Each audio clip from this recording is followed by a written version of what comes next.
Bonsoir bien-aimés dans le Seigneur. Nous rendons grâce à Dieu qui nous accorde ce soir une fois de plus une opportunité de nous tenir devant lui et d'avoir un temps d'écoute de sa parole. Et ce soir, j'aimerais partager avec vous un thème qui est tiré des Saintes Écritures et je vous invite à lire avec moi un texte dans l'Évangile selon Jean au chapitre 6.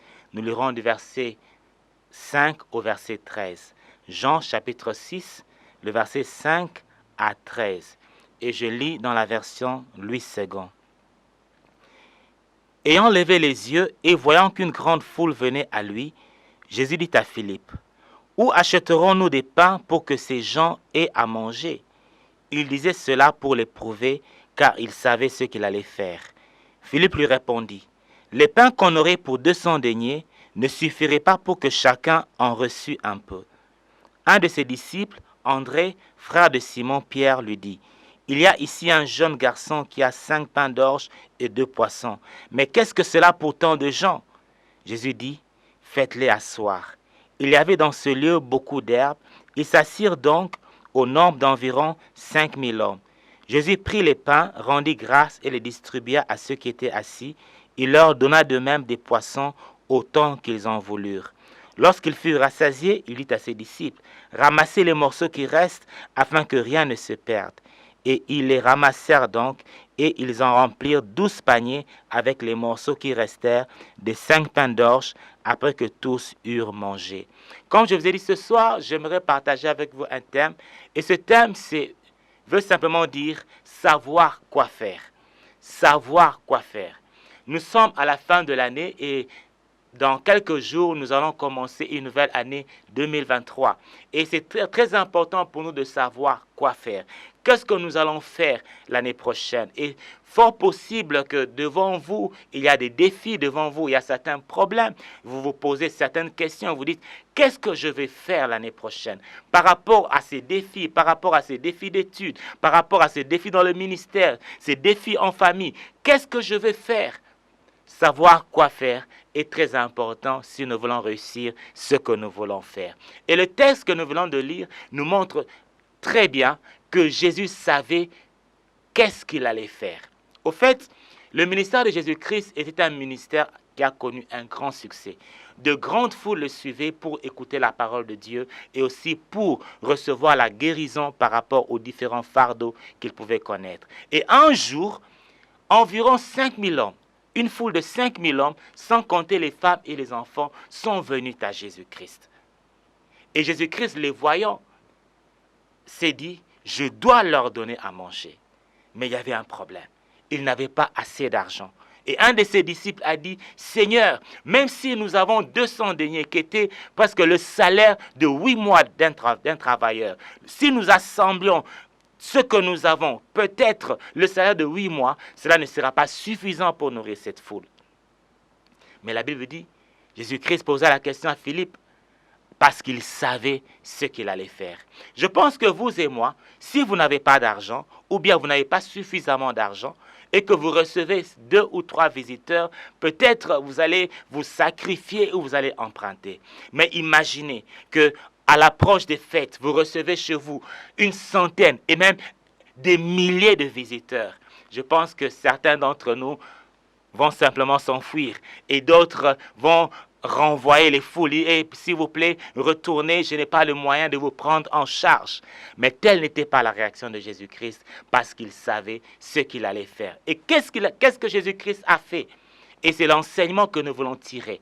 Savoir quoi faire. Qu'est-ce que Jésus-Christ a-t-il fait lorsqu'il était confronté à ce grand défi, nourrir 5000 hommes, sans compter les femmes et les enfants, alors qu'il n'avait pas de ressources suffisantes? Jésus-Christ a fait 3 choses. Et ces 3 choses, j'aimerais vous inviter, vous et moi, à les faire l'année prochaine. En cette année 2023, par rapport aux différents défis que vous pouvez rencontrer, soit professionnels, soit dans le ministère, soit des défis dans les études, défis sentimentaux à différents points, que ce soit des défis d'ordre financier ou matériel, un projet de construction, peu importe les défis auxquels vous pouvez être rencontrés, il y a 3 choses que vous devez faire. Savoir quoi faire. La première chose que Jésus-Christ a faite, Jésus-Christ a identifié les ressources disponibles. identifier les ressources disponibles. Et ces ressources disponibles peuvent être maigres, insignifiantes, mais vous ne devez pas les mépriser. Parce que Jésus-Christ, en identifiant les ressources, la Bible dit, il savait ce qu'il allait faire. C'est-à-dire, il savait qu'il y avait dans cette foule un jeune garçon qui avait 5 pains et 2 poissons. Et là, André a dit, mais Seigneur, qu'est-ce que ce ne serait pas pour une si grande foule? André a méprisé le repas d'un petit garçon. Mais Jésus-Christ n'a pas méprisé les ressources disponibles. Afin d'affronter le défi auquel vous pouvez être confronté l'année prochaine, la première chose que vous devez faire, vous devez identifier les ressources disponibles. Jésus-Christ n'a pas fait un miracle en utilisant son propre repas parce qu'il n'en avait pas. Mais il a eu à emprunter les ressources d'un petit garçon, le repas d'un petit garçon. Vous devez identifier autour de vous et en vous quelles sont les ressources dont vous disposez. Et surtout, ne méprisez pas les ressources que vous avez. Non, c'est insignifiant, c'est faible, qu'est-ce que je peux bien faire avec? En bref, je ne peux rien faire. Non, au contraire. Tel que nous l'avons lu dans l'Écriture et tel que nous allons aussi le montrer ce soir, d'application dans votre vie ainsi que dans la mienne, vous pouvez faire quelque chose même avec les ressources les plus faibles. Après avoir identifié les ressources, qu'est-ce que Jésus-Christ a fait? Jésus-Christ prit les 5 pains et les 2 poissons et rendit grâce à Dieu et dit, Seigneur, merci. Merci Seigneur pour ces 5 pains et ces 2 poissons. Quelqu'un, je pense, un de ses disciples devait le regarder et dit, mais je pense que notre maître a perdu la tête. Loin de là. Apprenez à bénir Dieu pour les ressources dont il vous a données. Et même si ces ressources sont si faibles, insignifiantes, dites Seigneur merci. Je pense que certains allaient dire, oh Jésus, et pas de Jésus, oh Jésus, oh Seigneur, regarde ces 5 pains, ces 2 poissons. Vous allez pleurer et pleurnicher devant Dieu. Seigneur, c'est insuffisant. Oh Dieu, donne-moi plus de poissons. Jésus-Christ n'a pas fait cela. Il a rendu grâce. Lorsque vous apprenez à dire merci à Dieu, vous ouvrez la porte pour votre miracle. Lorsque vous apprenez à dire merci à Dieu,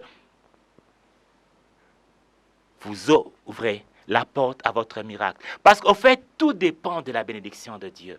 Dieu a créé le monde à partir de rien. Alors, avec un petit rien, il peut faire bien plus de grandes choses dans votre vie. Jésus-Christ rendit grâce à Dieu pour les 5 pains et les 2 poissons. Prenez vos ressources.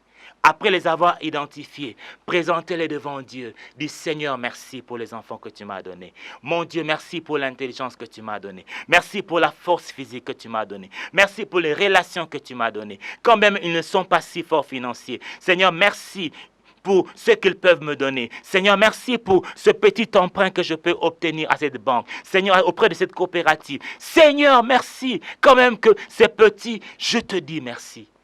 Apprenez à dire merci à Dieu pour ce que vous avez. Je récapitule.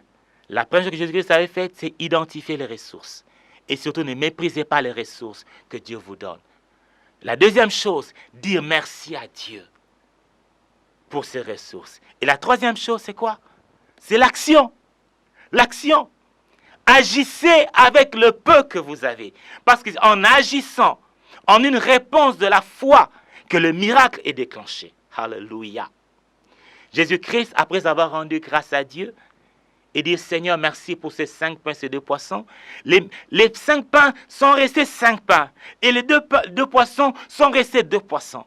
La Bible dit, il les rompit et les donna aux disciples. Et c'est lorsque les disciples étaient dans l'action, allaient auprès des foules, que le miracle s'est produit. Le miracle se produit dans l'action. Et c'est malheureusement là où beaucoup d'enfants de Dieu sont bloqués. Les enfants de Dieu sont bloqués en regardant leurs faibles ressources. Les enfants de Dieu sont bloqués après avoir prié, intercédé, pleuré même. Au lieu de dire merci à Dieu pour ses ressources, il dit c'est toujours insignifiant. J'attends que mon capital de $500 arrive à $5,000 afin que je fasse quelque chose. Et nous passons à côté du miracle. Agissez une action de foi avec le peu que vous avez et vous verrez le miracle s'accomplir. Oui, il est possible en 2023 pour vous et moi d'accomplir de grandes choses, des grands miracles. Il est dit ceci que à partir de 5 pains et 2 poissons, toute une multitude mangea et il en resta 12 paniers. Un puissant miracle qui se fait à partir de 5 pains et 2 poissons. Parce que tout repose sur la bénédiction divine. Identifiez les ressources disponibles. Quand même elles sont insignifiantes. Apprenez à dire merci à Dieu pour cela. Et après avoir dit merci à Dieu pour cela, mettez-vous à l'action. Et la bénédiction de Dieu sera sur votre entreprise. J'aimerais terminer par un petit témoignage. Ce témoignage, c'est le témoignage d'un frère dans le Seigneur. Il avait perdu son emploi et il passait des temps très difficiles. Il n'arrivait pas à nouer les 2 bouts du mois et en plus il était père d'une famille. Vous savez, les familles africaines sont souvent des familles nombreuses. Alors ne sachant pas quoi faire et la tête était prête à exploser. Et à un moment dans la prière, il s'est rendu compte, oh, mais dans ma maison, j'ai un congélateur. J'ai un congélateur. Oui, mais un congélateur, qu'est-ce que cela veut bien faire? Le congélateur est vide. Il s'est rendu compte, oh, au fait, nous avons de l'eau à la maison. Il a commencé à purifier cette eau, à la refroidir dans son congélateur la nuit et a commencé le matin à vendre de l'eau. Et j'aimerais vous dire qu'il a eu à rassembler un certain nombre de jeunes garçons, des œuvrés, qui ont commencé à travailler pour lui. Et rien qu'avec un congélateur vide, disons pas assez vide, en le remplissant avec de l'eau purifiée, qu'il lui-même avait traité et mis dans des plastiques qui coûtent moins cher, cet homme, à la fin de chaque jour, il ne manquait pas d'un bénéfice de 100 $. Quelqu'un va dire, mais c'est un miracle. Effectivement, un miracle. Pourquoi? Il a su identifier les ressources dont il avait. Il faut dire, oh non, je n'ai pas de travail, je n'ai pas d'argent, je n'ai rien. Oh Dieu, oh le monde, aidez-moi. Identifiez les ressources que Dieu vous a données. Parce qu'il n'y a personne, j'insiste, personne qui est dépourvu d'une grâce de la part de Dieu, aussi faible soit-elle. Dites merci à Dieu pour ces ressources et mettez-vous à l'action. Et je vous assure que l'année 2023 sera pour vous une année où vous allez relever les grands défis attachés à votre destinée. Que le Seigneur vous bénisse abondamment. J'aimerais vous inviter à prier parce que j'aimerais que nous puissions prier en 1 minute. Dieu tendre Père, au nom de ton Fils Jésus-Christ, nous te disons merci. Merci de ce que tu nous as conduits durant toute cette année 2022. Et là, nous sommes arrivés à la fin de cette année. Et nous regardons l'année 2023 venir avec ses défis. Seigneur, nous ne pouvons pas fuir et nous ne pouvons pas démissionner. Nous nous tournons vers toi. Toi qui es le Dieu capable d'accomplir de grandes choses. Nous nous abandonnons entre tes mains. Et je prie, Seigneur, pour moi ainsi que mon frère, que tu l'aides, que tu nous aides à identifier les ressources que tu nous as données, Père. Ensuite, oh Dieu, au lieu de pleurer, que nous apprenions à te dire merci pour ces ressources et à nous mettre à l'action. Une action de foi. Alors le miracle se produira. À toi soit la gloire, Seigneur. À toi soit l'honneur.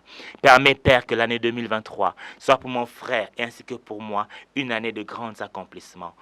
Au nom de Jésus, nous avons prié. Amen. Je ne vais pas terminer ce message sans vous souhaiter à vous ainsi qu'à vos familles, à tous ceux qui vous sont chers, une heureuse année 2023. Que l'année 2003 soit pour vous une année de grands accomplissements. Au nom de Jésus, soyez bénis. Amen.